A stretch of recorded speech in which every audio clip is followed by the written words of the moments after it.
Halo teman-teman, perkenalkan nama saya Muhammad Waziru Sultonil Auliyai. Pada video ini saya akan menjelaskan secara lebih detail bagaimana proses bertemunya sel sperma dan sel telur yang menjadi awal terbentuknya kehidupan manusia. Sel sperma adalah sel reproduksi laki-laki yang diproduksi di dalam testis. Struktur sperma terdiri dari 3 bagian utama, yaitu kepala, bagian tengah, dan ekor. Kepala sperma berisi materi genetik atau DNA yang akan diwariskan kepada keturunan. Bagian tengah mengandung energi untuk membantu pergerakan. Sementara itu, ekor berfungsi untuk mendorong sperma agar dapat berenang menuju sel telur. Sel telur adalah sel reproduksi perempuan yang diproduksi di ovarium. Sel telur memiliki ukuran yang lebih besar dibandingkan sperma dan tidak bergerak aktif.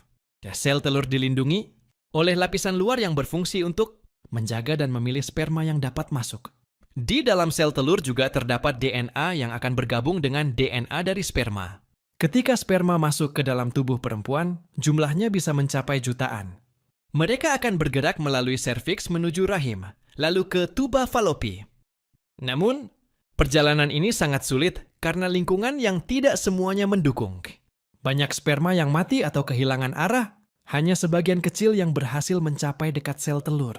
Pada saat tertentu dalam siklus menstruasi, ovarium akan melepaskan sel telur melalui proses yang disebut ovulasi.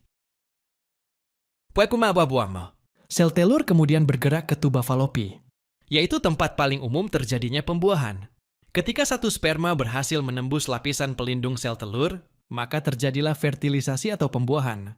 Setelah satu sperma masuk, sel telur akan menutup diri agar sperma lain tidak dapat masuk.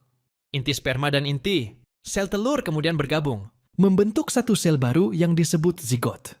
Zigot akan mulai membelah menjadi 2 sel, kemudian 4, 8, dan seterusnya melalui proses pembelahan sel. Sel-sel ini kemudian membentuk embrio. Embrio akan menempel di dinding rahim dan berkembang menjadi janin.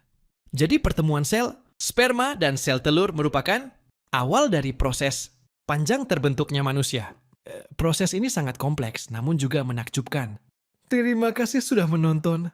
Saya Muhammad Waziru Sultonil Auliyai. Sampai jumpa di pembelajaran berikutnya.